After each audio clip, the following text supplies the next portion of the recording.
time? Is it time for a fan reveal? I think it's time. And this time, our words will show up right. Yes, because we learned computers in the last week. And testing video. And somewhat editing. Yes, editing was a moment, but we got it. We got it. So, all right, here we go. Right, one, two, three. It still makes me laugh because I read it backwards. I know, right? Girl, what did that girl just say, girl?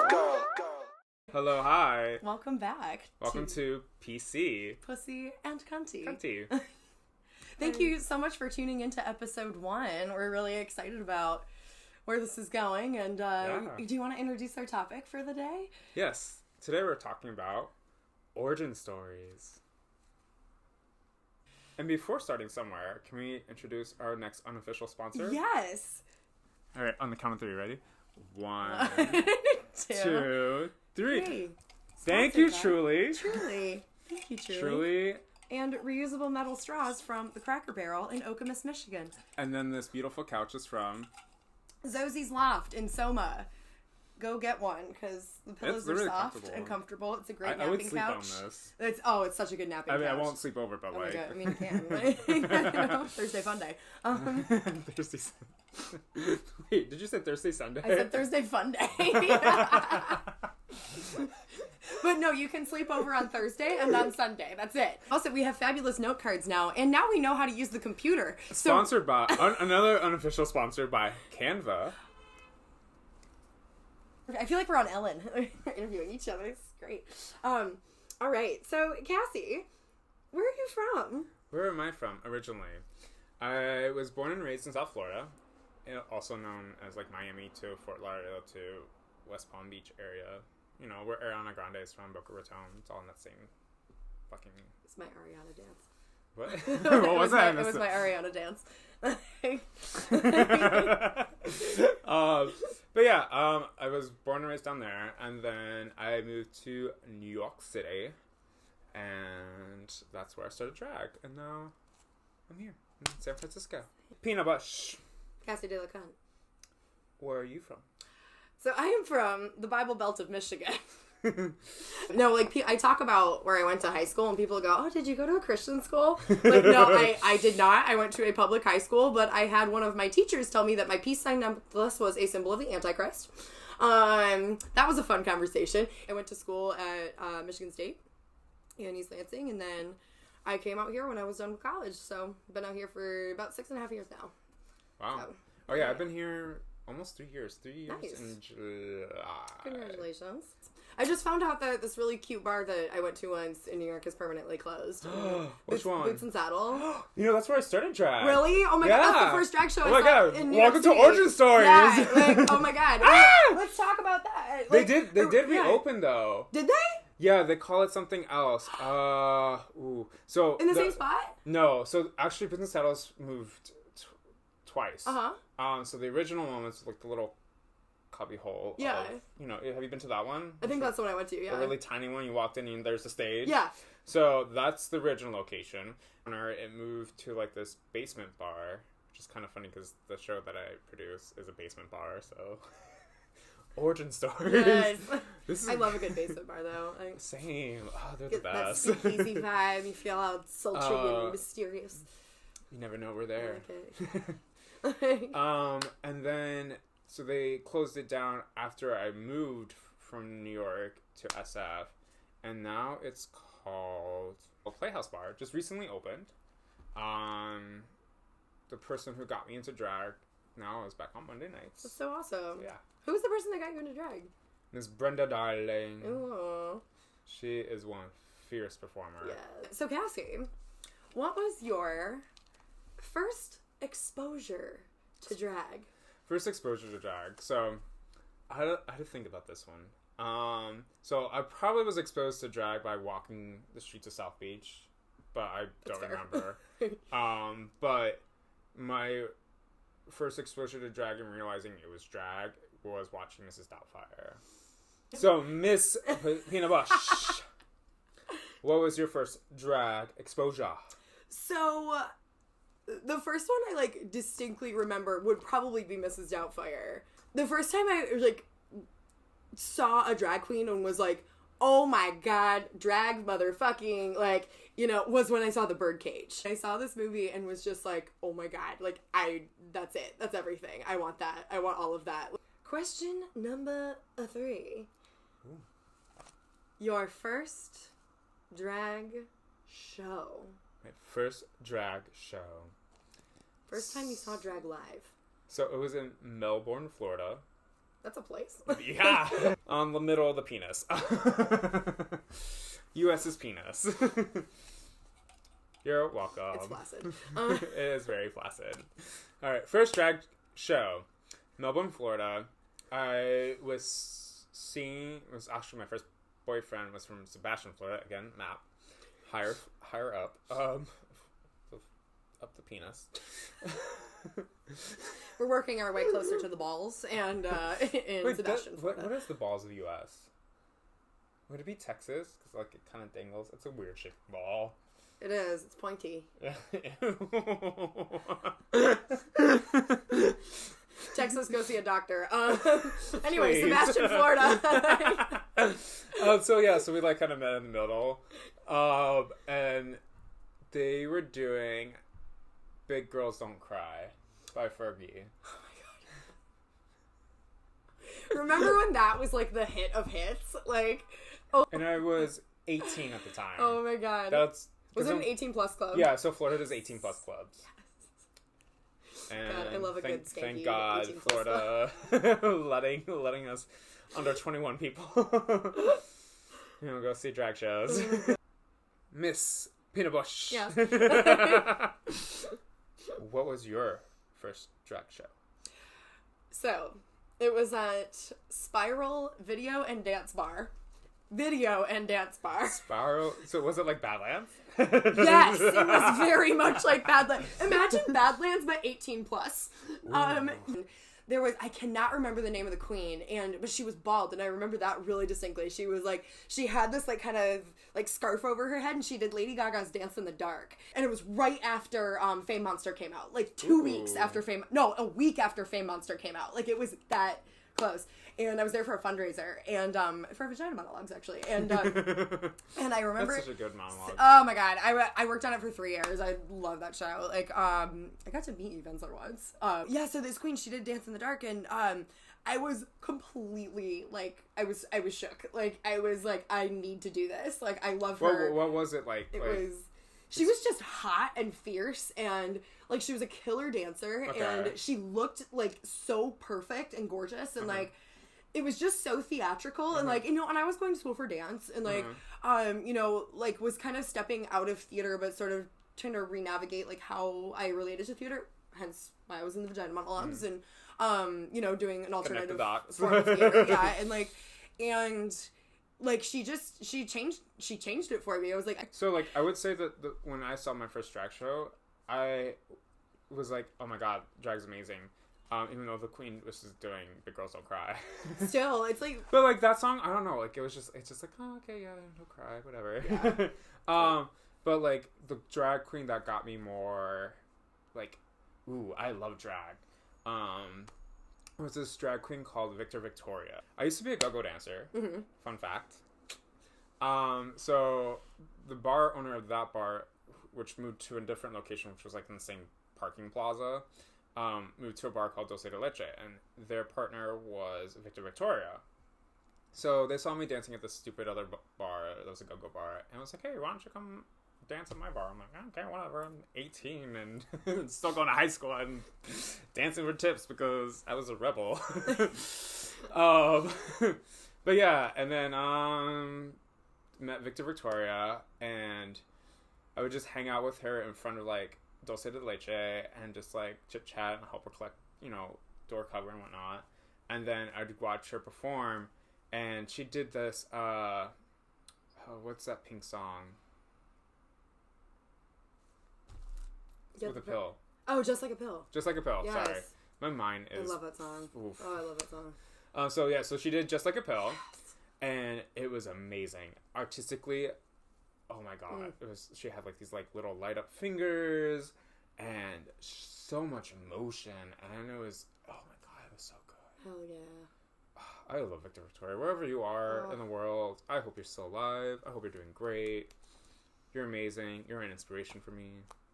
But yeah. So, me and one of my good friends, who is a lesbian, or who is a lesbian, I shouldn't say who is. was, once upon a time. They're still alive and kicking in New York and doing amazing, beautiful lesbian things. No, really, really amazing things, like a lot of body positivity. They're a great person.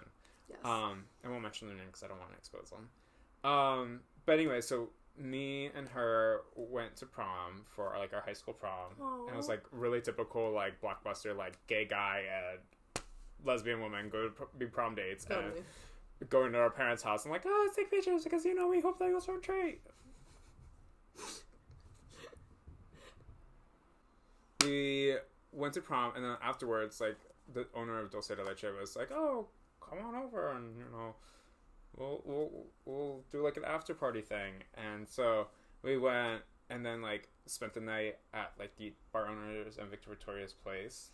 And we woke up the next morning, and we were watching Queer as Folk. It was, like, such a magical moment. That's why I wanted to talk about it. It was so cute. But it's, like, that's, like, a formative queer experience right there. Like... just like having me the family come take you and my little like lesbian friend, and just sitting there and like Victor Victoria, just like, let's watch Queer as Folk. I'm like, oh, this is so cool. Oh anyways, I love that. Like, who we're talking about? It's like, well, that's family. That's family coming to take you in, and it was so cute. Like, man, that like I feel like one of my first experiences like that was like my friends took me. There was this little gay coffee house in Grand Rapids where I grew up. It was called Discussions, and it's not there anymore. It was smoky as fuck, because that's when you could still smoke in places where you eat. Mm-hmm. But, like, I used to go there in high school with just, like, my friends from the GSA, and, like, it was just so cool to, like, hear the fucking Indigo Girls on the jukebox and, like, sit around with my gay-ass friends and, like, or my ally friends and just, like, not feel, like... just feel normal for a second, like, it was just, I really wish that they didn't go out of business, like, aww. My hometown's changed a lot in a lot of really good ways, but, for being as conservative as it is, but I would love to see more of the queer culture come back, because, like, most of the gay spaces have closed, aww. And, like, the first gay bar I ever went to there, it was called Diversions, it was, like, 3 floors, too, like, it was 2, actually, but they had karaoke there, and it was just, like, again, also 18 plus. They had really good music. I'd go get my Shirley Temples there and make out with girls on the dance floor, and it was... But they've closed now, too. It just... So you want to I also went to, like, a LGBTQ coffee shop, too. Want to know the name of it? It's really cool. It's actually a really cool story. And this kind of fueled me to do, like, open mic nights with my poetry and whatnot, and like talk about like my life. So Thursdays are my magical day. I've just realized that Thursdays is my magical day. Don't fuck with my Thursdays. We're watching. So we went to. You want to know the name? Yeah. It's really cute. It's so clever. Les Beans, spelled LES space beans. So good. Oh my god. And then they sadly changed the name to Mother Earth's Coffee and No, Les Beans is so much better. I know. Also, that would be an amazing drag king name. Les Beans. There you go. Somebody. Yeah, someone take it, just please. Credit like, us. Just take it. Yeah, or if you already credit the owner of Les Beans. Yes, like if you already are Les Beans, comment. Let us know, because we want to know and you. And we'll book you in San Francisco. Yes, yes. Anytime you're here, like, we both have shows.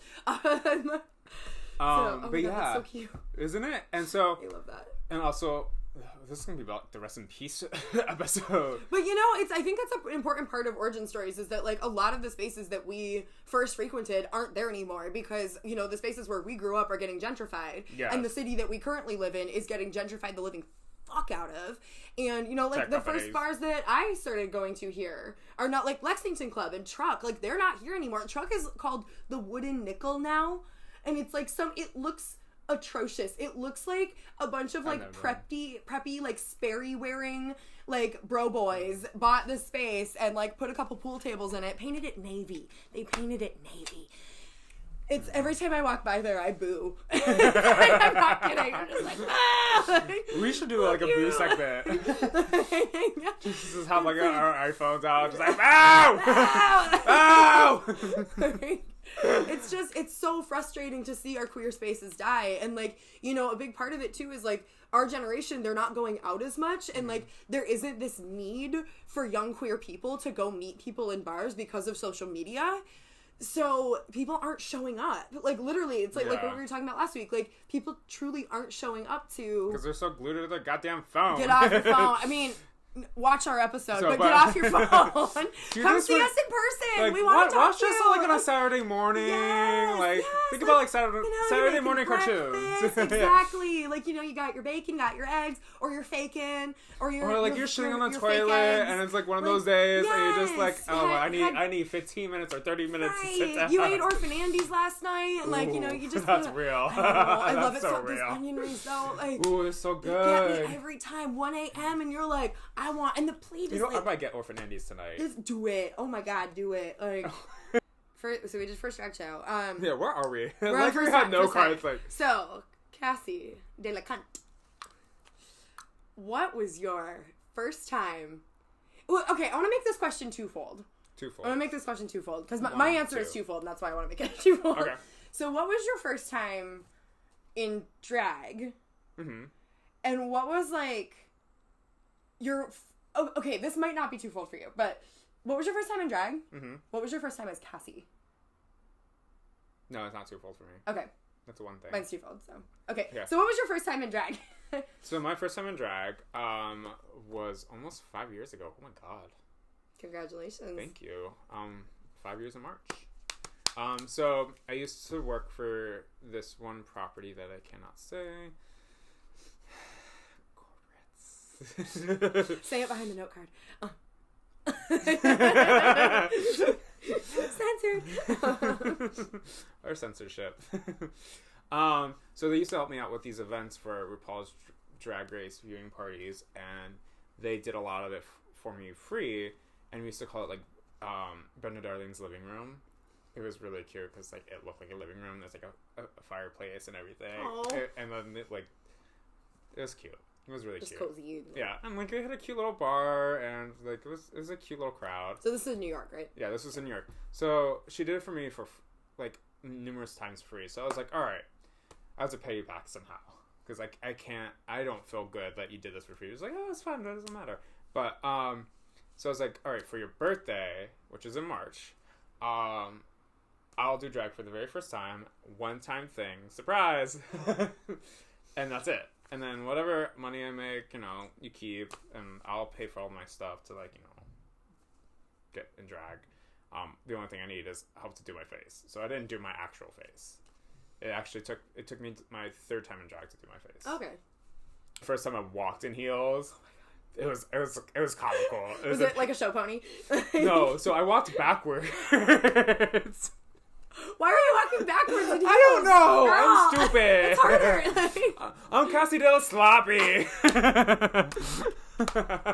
Oh my god. You need a mug. Sloppy. Oh, that's so funny. Oh, but yeah, so yeah, I was in Payless and I wore these. I still have my first heels. Do you? Yeah, those didn't get stolen yet. Oh my god.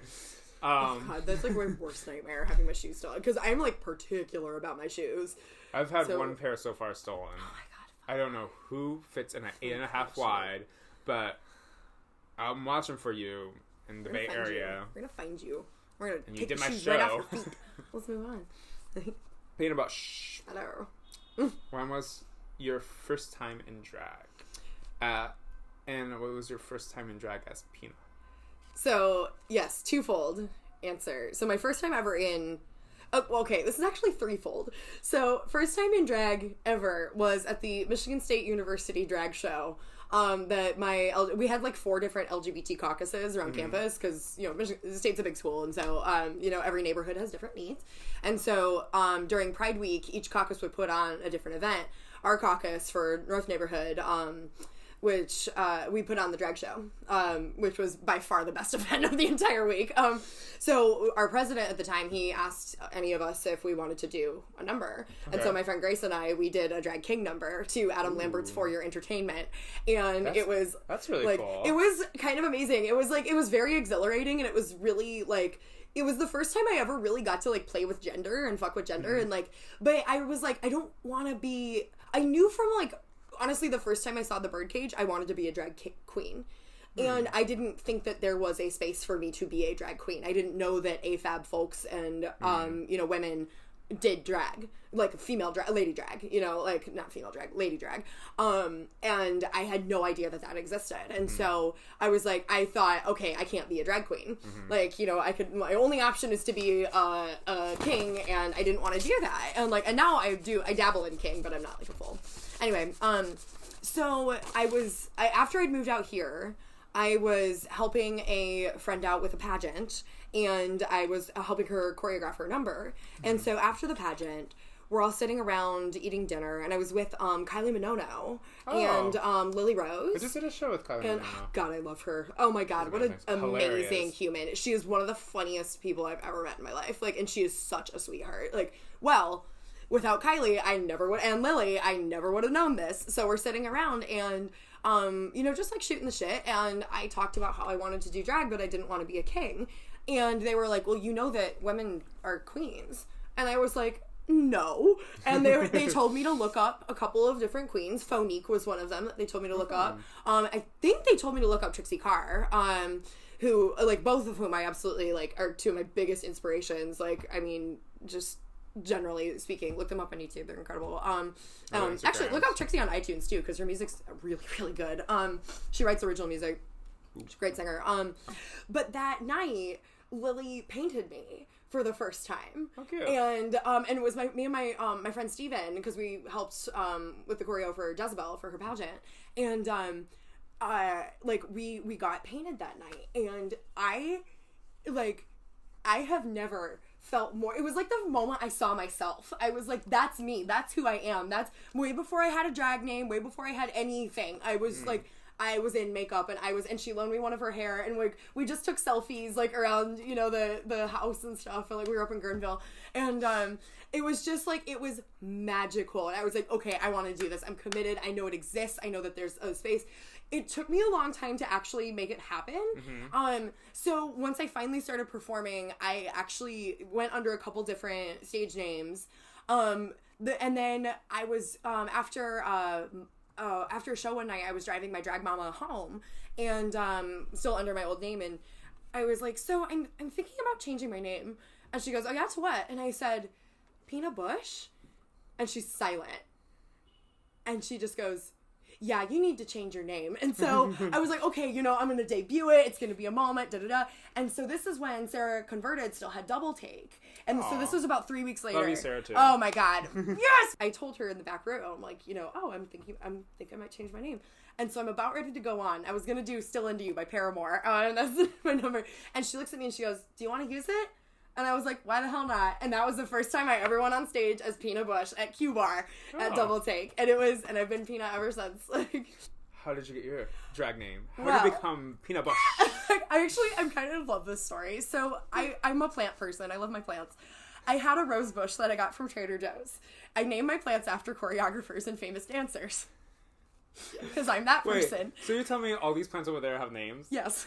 So I decided to name her Pina Bush after Pina Bausch, who was a German expressionist choreographer, my absolute favorite, besides Bob Fosse, and two very different extremes, but and I have a Pina Bausch tattoo, like I just burped. So girl, what did you I was like, oh, like Pina Bush, that's such a good drag name. It is such a good drag name. Slept on it for a year, and then that's how it came to be when I asked Florence, like, you know. A lot of people don't recognize that your name says Pina in a bush. No, and a lot of people pronounce it Pina, Pina. which I'm not pineapple bush. Thank you for thinking it's so adorable, but like, no, I pee in bushes. Like, this is a real thing. And actually, when I first changed it, like, I got some crap from some people. They're like, oh, it's too crass for you. You're not that person. I'm like, honey, have you met me? Like, I'm like, I curse like a sailor. I'm like... We have a web series called Pussy and Cunty. Right? Like, yeah, because I'm coming up on my 5-year drag anniversary too, but I'm coming up on 3 years. Wait, when was your... Like, what is your drag anniversary date? August 2015 was when I first started performing. But going as Pina Bush was June of 2017. Cool. Yeah, that's right. Yep. Because it was the year I got kicked out of my apartment. Ooh. So how did you get your drag name, Cassie? So, now we're going way back. Ooh. So, once upon a time, story time. Once upon a time, get the books out. in high school, me and a couple like high school close friends were sitting in front of my friend's house with chalk, and we're just gonna like, oh, let's write our names backwards. And so they all wrote their names backwards, and I wrote mine. And I was like, oh, funny, mine says Cassie. And at the time, I was like, I'm gonna say this for drag day one day. Like, no, I just like, put it in the back of my head. I'll use it one day, or like to be kind of cool. And so when I decided to do drag, I was figuring out my drag name. I was like, well, I already know my first name, Cassie. I don't know how it just like was cemented in my head, like, you are Cassie, since that long ago. And then the de la cunt part, because it was actually like, so I wanted to like do like, because if my initials were going to be like a C, I wanted like a CC. Totally. But no, it's not. Yeah. So like it was going to be like Cassie Cunt.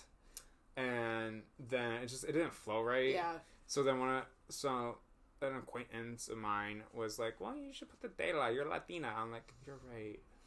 And it flows better. It does. So then the Cassie de la Cunt came in. And the reason why I chose such a offensive last name is because in New York I was considered an asshole. I mean, I'm just upfront and honest, and I just don't give a shit. It's like, I mean, I give shits, but like, if you're not gonna be direct, like, yeah, like just don't bullshit me. Yeah, like, I don't take the bullshit. Don't have time for that. Don't sugarcoat things. Just say it to my face. Yeah. Hashtag reasons I love you. I love you too. So I was like, oh, so inverse of Cassie then would be inverse of asshole would be cunt, and it's also starts with a C. So. That's awesome. So yeah. And the way I spell Cassie is Cassi, so now you can figure out my boy name. My nails, hair, hips, heels.